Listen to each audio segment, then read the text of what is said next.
प्रदेश सरकार ने वित्तीय वर्ष 2025 से 26 का बजट पेश कर दिया है।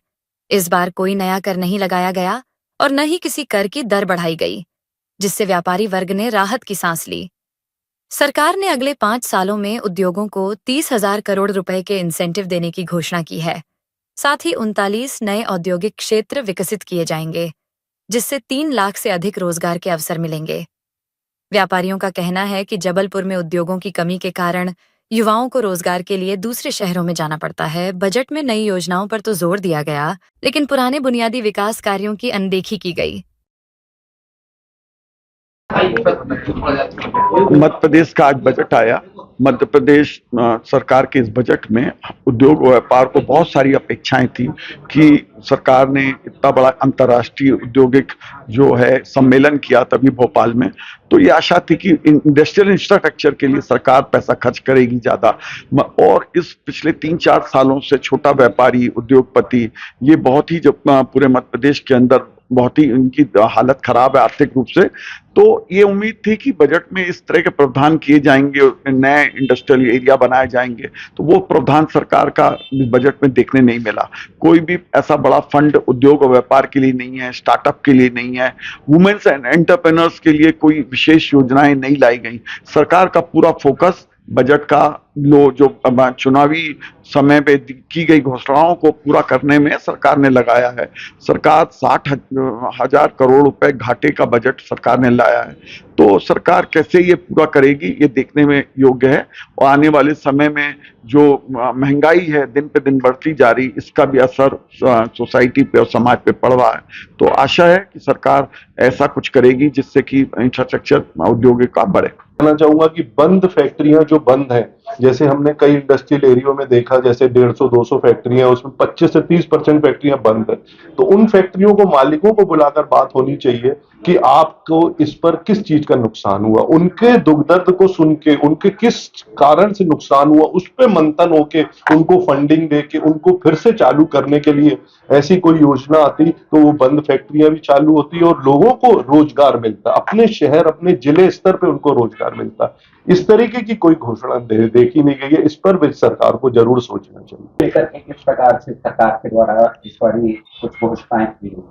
नमस्कार, हमारा नाम प्रीति चौधरी है और आज हम जो केंद्रीय बजट पर फोकस एमपी बजट के ज्ञान जो है वो गरीब आदमी, यूथ, अन्नदाता और नारी के 2 स्तंभ पे बात करने वाले हैं, वाई से यूथ और एम से नारी। बात करते हैं सबसे पहले यूथ की, क्योंकि आपका सवाल वही था। तो यूथ के लिए तो आई थिंक एक काफी अच्छी पहल है, क्योंकि ना सिर्फ नए आयुर्वेदिक कॉलेजेस खोले जा रहे हैं, नए ITIs खोले जा रहे हैं, बल्कि मेडिकल की सीट्स भी बढ़ा दी गई हैं। इसी के साथ ही साथ 400 युवाओं को विदेश पढ़ने भी भेजा जाएगा, जो कि एक बहुत ही अच्छी पहल है। अब दूसरे स्तंभ नारी की बात करते हैं। ओवरऑल टैक्स ना बढ़ने से महिलाओं का घर का बजट जो है वो तो संतुलित है। दूसरी तरफ अटल पेंशन स्कीम जो है उससे लिंकेज होने के कारण एक दूरगामी जो है वो पॉजिटिव इफेक्ट उनके ऊपर आएगा। नौकरियों में भी आरक्षण बढ़ रहा है। पर अगर इन दोनों स्तंभों को देखा जाए तो इनको स्वरोजगार की तरफ बढ़ाने के लिए या और भी जो प्रावधान है उस पर थोड़ी सी कसर बाकी रह गई है। हमारे हिसाब से थोड़ा सा और फोकस होना चाहिए था कि जो इन्वेस्टमेंट्स हैं, जो एंटरप्रेन्योरशिप और इनोवेशन की तरफ बढ़ने के कदम है वो थोड़े से और ज्यादा लिए जा सकते थे। इसी के साथ जबलपुर और महाकौशल के क्षेत्र को भी विकसित करने के लिए थोड़े और प्रावधान हो सकते थे। बट ओवरऑल आई थिंक जो है वो एक सभी वर्गों को ध्यान में रखते हुए सबको खुश करने वाला बजट है।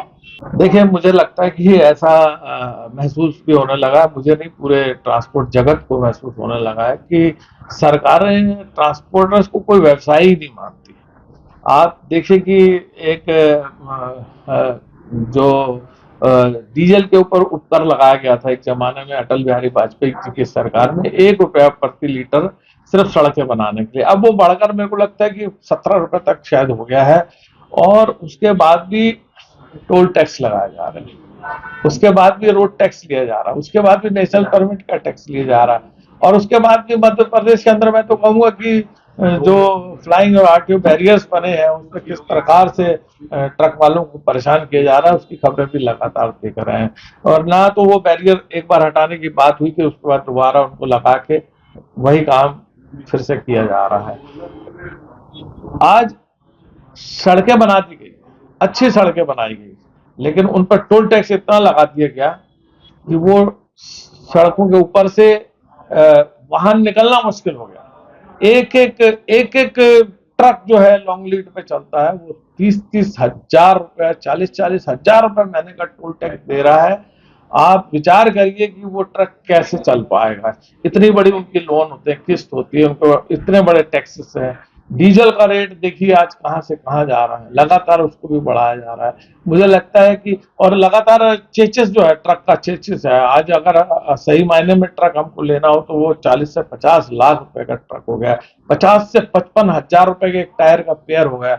यही कारण है कि आज मैं जबलपुर शहर की बात करूं तो बहुत सारे बड़े बड़े ट्रक ओनर्स इस व्यवसाय को छोड़ चुके हैं। सरकारों को इस विषय में छोड़ना चाहिए, सोचना चाहिए, जल्दी से जल्दी डीजल को जीएसटी के दायरे में लाकर ना सिर्फ ट्रक ओनर्स को सहायता करनी चाहिए, बल्कि आम जनता भी जो इतना महंगा ट्रांसपोर्टिंग, क्योंकि हर चीज ट्रांसपोर्ट के जरिए इधर से उधर जाती है, चाहे कोई भी हो, सब्जी से लेके ट्रांसपोर्ट के लिए कुछ भी नहीं।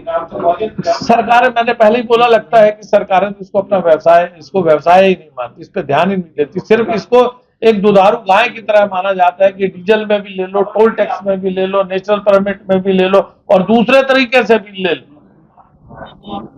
बड़ी निराशा है पूरे मध्य प्रदेश के नहीं, देश के ट्रांसपोर्टर में, कि सरकारें इस व्यवसाय के बारे में कुछ नहीं सोचती और इसीलिए इसका लगातार पतन होता जा रहा है और लोग इस व्यवसाय को छोड़ते जा रहे हैं।